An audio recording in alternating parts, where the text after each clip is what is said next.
اگر آپ کو پتہ چل گیا ہے کہ خاوند کے کردار کے کشتی میں سراغ ہو چکا ہے تو یہ جھگڑا کرنے کی بجائے کہ یہ سراغ کیسے ہوا، کیوں ہوا، کس نے کیا، پہلے اس سراغ کو بند کرو تاکہ کشتی ڈوب نہ جائے۔ اور وہ سراغ اسی طرح بند ہوتا ہے جب بیوی پہلے سے زیادہ محبت دے تاکہ خاوند کا دل باہر کے بجائے گھر میں اٹک جائے۔ جس خطرے کا بروقت احساس ہو جائے سمجھ لو وہ خطرہ ٹل گیا۔ عقل مند بیویاں ہمیشہ اپنے خاوندوں کے دل کو جیتتی ہے، بات اتنے اچھے انداز میں کرتی ہے، بر موقع اور بر محل کرتی ہے کہ خاوند کے دل کے اندر اتر جاتی ہے۔ اس لیے ایک شاعر نے عربی شاعر میں کیا خوب کہا ہے، جس کا ترجمہ یہ ہے: سلمیٰ کی باتیں ٹوٹے ہوئے ہار کی موتی کی طرح ہوتی ہے۔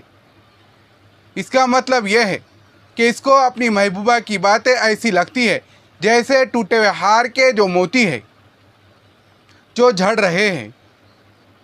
ہارون رشید ایک مرتبہ کھانا کھا کر فارغ ہوئے۔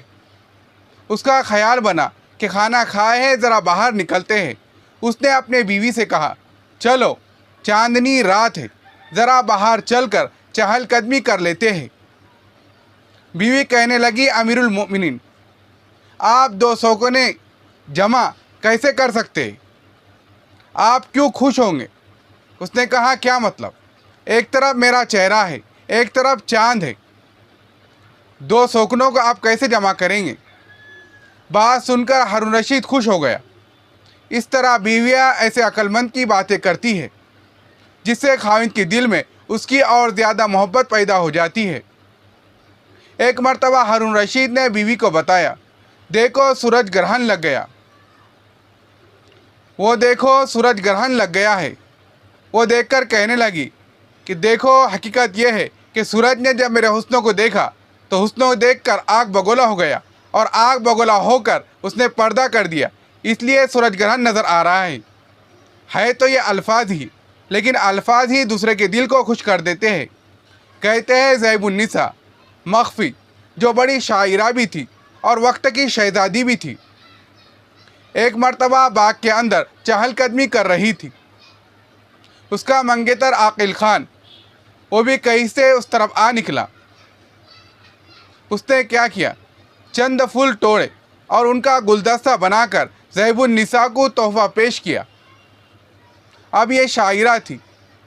جب اس نے یہ گلدستہ لیا تو شاعر کہنے لگی، بتاؤ عاشق صادق، تم نے مجھے جو گلدستہ پیش کیا تو تم نے میرا دل تو خوش کر دیا، لیکن بلبل کے دل کو تم نے توڑ دیا۔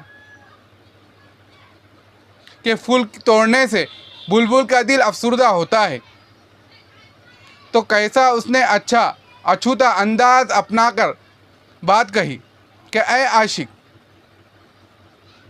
تو نے مجھے گلدستہ پیش کیا میرا دل خوش کرنے کے لیے، مگر تو نے بلبل کا دل توڑ دیا۔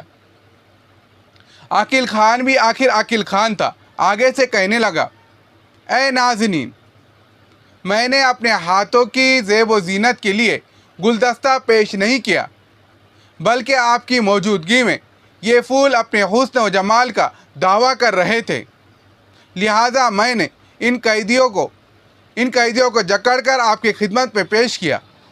اب دیکھو، ہے تو بات ہی، لیکن اس بات سے اس کا دل کتنا خوش ہوا ہوگا۔ عورت کو چاہیے کچھ عقل سمجھ سے کام کرے۔ پروردگار نے اس لیے تو عقل دی ہوئی ہے، عقل سے فارغ ہو کر سوچنا کہ خاوند خود ہی مانے کہ خاوند کو مجھ سے کوئی منا لے، یہ کیا بات ہوئی۔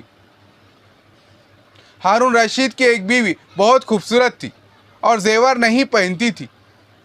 ہارون رشید نے ایک دفعہ اس سے پوچھا، کیا بات ہے؟ میں دوسری بیوی کے اندر تو اس کا بڑا شوق دیکھتا ہوں، مگر تمہارے جسم پر میں اتنا زیور نہیں دیکھتا۔ وہ کہنے لگی کہ بات یہ ہے کہ آپ کی دوسری بیویاں زیور کے ذریعے اپنے حسن میں اضافہ کرتی ہے، اور مجھے اللہ نے حسن ہی اتنا دیا ہے کہ اب مجھے زیوروں سے اللہ نے بے نیاز کر دیا ہے۔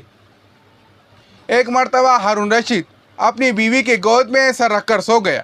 کچھ دیر کے بعد آنکھ کھلی تو دیکھا کہ تکیے کے اوپر سر ہے اور بیوی کاموں میں لگی ہوئی ہے۔